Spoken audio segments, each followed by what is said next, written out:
सभी भाई बहनों को जय मसीह की। आज हम बाइबल के एक खास विषय के ऊपर एक संक्षिप्त अध्ययन करने जा रहे हैं और ये है यूहन्ना 8 अध्याय 44 वचन। और यहाँ प्रभु यीशु मसीह ने कहा कि तुम अपने पिता शैतान से हो और अपने पिता की लालसा को पूरा करना चाहते हो। वह तो आरंभ से हत्यारा है और सत्य पर स्थिर न रहा, क्योंकि सत्य उसमें है ही नहीं। जब वह झूठ बोलता है तो अपने स्वभाव ही से बोलता है, क्योंकि वह झूठा है वरन झूठ का पिता है। प्रभु अपने वचन के पढ़ जाने पर आशीष दे। मेरे भाई बहनों, आज हम लोग प्रभु यीशु मसीह की वाणी के ऊपर थोड़ा सा मनन करेंगे।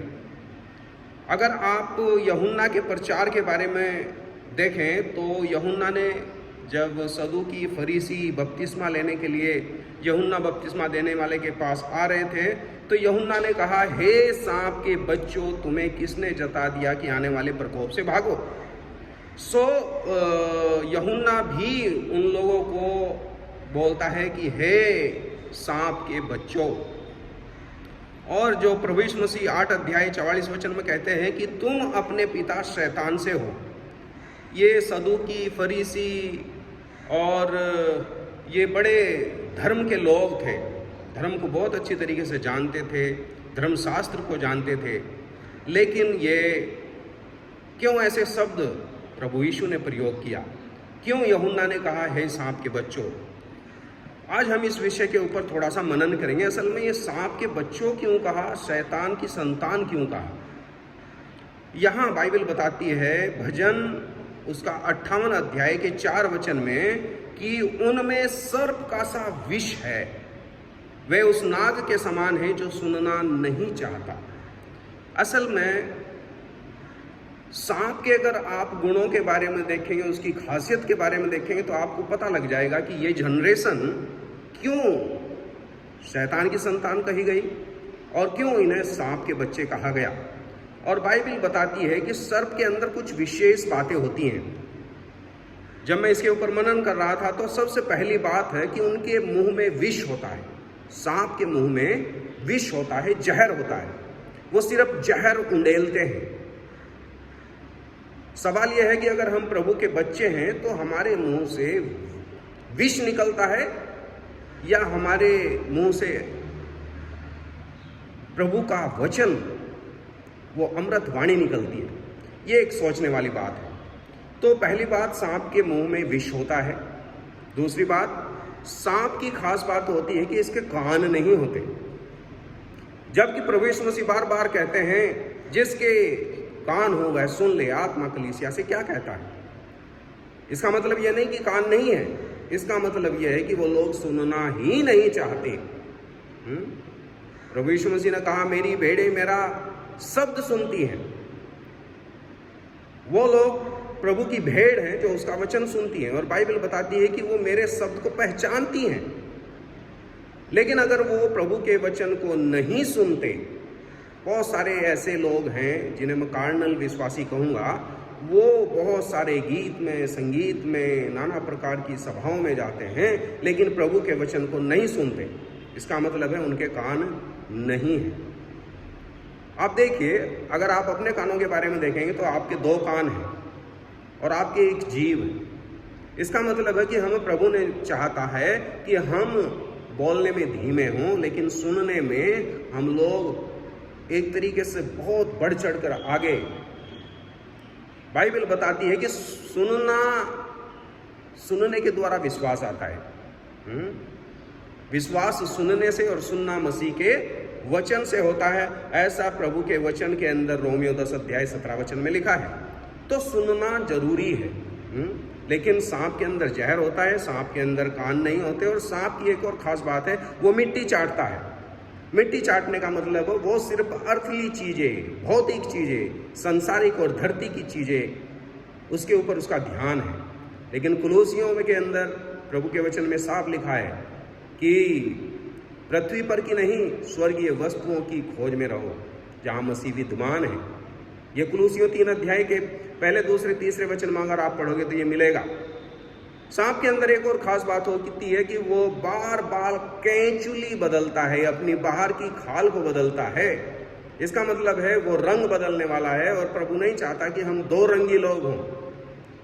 बहुत सारे ऐसे लोग होते हैं चर्च के अंदर उनका अलग रूप है, घर के अंदर अलग रूप है, और बाहर अपने काम पर बिल्कुल ही उनका रूप अलग होता है। तो ये लोग दो रंगी होते हैं। सांप के दो जीभ होती है, बहुत ज़्यादा सुनने के लिए कुछ नहीं है उसके पास, लेकिन जीभ डबल है उसकी, बहुत तेज जीभ चलती है। और प्रभु चाहता है कि हम दो किस्म की जीभ ना रखें, हमारी जीभ भी साफ हो, हमारे वचन सलोने हो। एक और सांप की खास बात होती है कि उसके पैर नहीं होते, वो रैंक चलता है और साइलेंटली मूव करता है।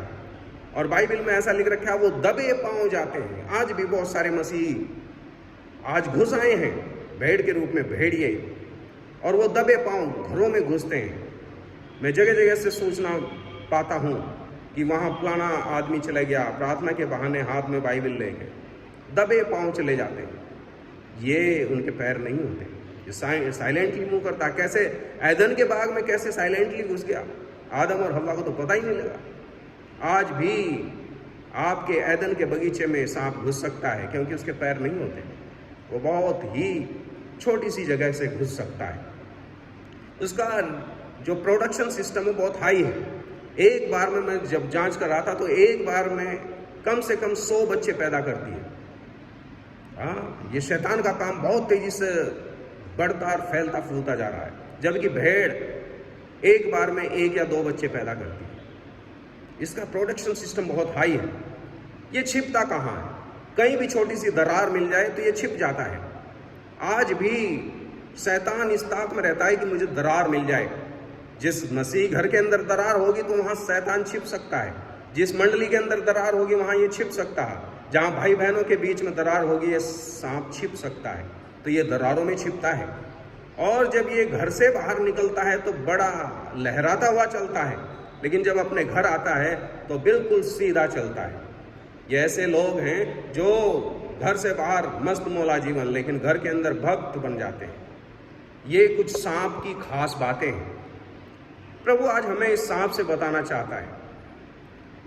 और प्रभु का दास यूहन्ना 3 अध्याय में बोलता है, अवश्य है वो बढ़े और मैं घटूं। मेरे भाई बहनों, आज प्रभु चाहता है कि हमारे अंदर ऐसे स्वभाव ना पाए जाएं जो सांप के अंदर है, बल्कि हमारे अंदर प्रभु के सेवक का स्वरूप, मसीह का स्वरूप। बाइबल के अंदर कुछ वचन हैं, मैं उन वचनों की ओर आपका ध्यान खींचना चाहूँगा। और किस तरीके से जो कान बंद हैं वो किस तरीके से खुल सकते हैं, उसके ऊपर जब मैं देख रहा था तो मैंने पाया कि बाइबल के अंदर कुछ तरीके हैं। भजन 40 अध्याय के 6 वचन में लिख रखा है, उसने मेरे कानों को खोद कर खोल दिया है। प्रभु का दास दाऊद बोलता है, उसने मेरे कानों को खोद कर खोला। तो पहला तरीका है, हमारे कान खुदना जरूरी है। ये खुदना जरूरी है क्योंकि कान के अंदर पाप की गंदगी का मैल है। ये पहला तरीका है भजन 40 का 6 में। फिर दूसरा तरीका है लेवी व्यवस्था 8 अध्याय के 23 वचन में, उस कान का अभिषेक होना जरूरी है। और बाइबल में लिखा है कि उसने उस लहू को लेकर उसके दाहिने कान, दाहिने हाथ, दाहिने पैर और दाहिने अंगूठे पर लगाया। हमारे कान के ऊपर मसीह का लहू, वो बलिदान वाला लहू होना जरूरी है, तब ये काम एक्टिवेट हो जाएंगे। तीसरी बात है निर्गमन 21 अध्याय के 5 से 6 वचन में ऐसा लिखा है, यदि वह दास कहे कि मैं अपने स्वामी से प्रेम करता हूँ, अपनी पत्नी से, अपने बच्चों से प्रेम करता हूँ, तो स्वामी उसे द्वार पर ले जाए और उसके कान को खोदे। ऐसा बाइबल में लिखा है। और उस जमाने में जब गुलाम होते थे, दास होते थे, 7 साल के बाद जुबली के वर्ष में उन्हें आज़ाद किया जाता था। लेकिन वो दास कहते थे, स्वामी जी हम तो आपसे प्यार करने लगे हैं, स्वामी जी हम तो आपके घर से प्रेम करने लगे और हम आपको और आपके घर को छोड़ना नहीं चाहते। तो स्वामी क्या करेगा, उसे द्वार के पास ले जाएगा और सुतारी से उसके कान में छेद कर देगा, और वो छेद उसे हमेशा याद दिलाएगा कि मैं अपने स्वामी का दास हूँ। और तीसरी बात हो गई। और चौथी बात है मरकुस 7 अध्याय के 33 वचन में ऐसा लिख रखा है, प्रभु यीशु मसीह उस बहरे आदमी को भीड़ से अलग ले गया और उसकी कान में अपनी अंगुलियां डाल दी और कहा इफ़्फता अर्थात खुल जा।